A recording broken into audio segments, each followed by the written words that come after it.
তারপরে হুট কইরা যে হসপিটালে সে গেছিল সেখান থেকে এক দালালের সাথে পরিচয় হয়েছে। তোমাকে আমি এমন কিছু ব্যবস্থা করে দিব, তুমি প্রচুর টাকা ইনকাম করতে পারবে।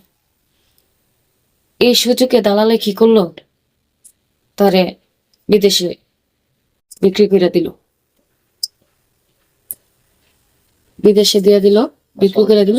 বাসাবাড়ির কাজে বলতেছে যে বাসাবাড়ির কাজ আছে, তো মূলত সেখানে বাসাবাড়ির কাজে না অন্য কিছু। ঠিক আছে, তারপর তারে বিদেশ নিয়ে গেল বাসাবাড়ির কাজের কথা বইলা। সেও সরল মনে গেল। যাওয়ার পরে তারা তো বইলাই নিছে বাসাবাড়ির কাজে, তো ওইটা বাসার সিস্টেমেই। তো বাসার সিস্টেমে বলতে মানে ছোট ছোট রুম, অনেকেরা অনেক টাকা দিয়ে অ্যাডভান্স করে করে বাসা ভাড়া নেয়।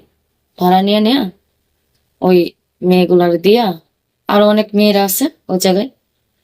তো আমার বান্ধবীরে ওই জায়গায় বিক্রি করে দেওয়া হয়েছে, ওই দালালটা বিক্রি করে দিছে।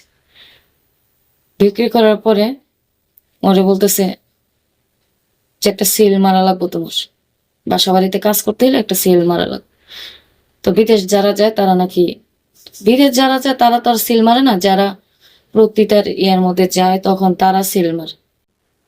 ও তো আর বুঝতে পারে না, ছোট মানুষ, নতুন মানুষ নিয়ে তার একটা সিল মারছে, যাতে ওই জায়গার মালিকে আসা মানে দেখতে পারলে যাতে বোঝা যায় যে এটা এমকের মেয়ে, এমকের নাম লেখা, সিল মারা নাম লেখা, তো এমকের মেয়ে। তারপর আর কি করলো, বাসাবাড়ির কাজের কথা নিয়ে তো বিক্রি করলো। তো ওই দালালে বলতেছে এটাই বাসাবাড়ির কাজ, এটা আরো ভালো কাজ। তারপর ও বলতেছে আমি এই বাসাবাড়ির কাজে কাজ করবো না। তারপর বলতেছে অনেক ভালো, অনেক টাকা ইনকাম করতে পারবো। তারপর ও আর বুঝতে পারে নাই, যে রুম নিছে ওই রুমে ওরা দিয়ে রাখছে, আরো মেয়েরা আছে আশেপাশে আরো রুমের মধ্যে। তো তারা সেম একই কাজ করে, তার অবস্থায়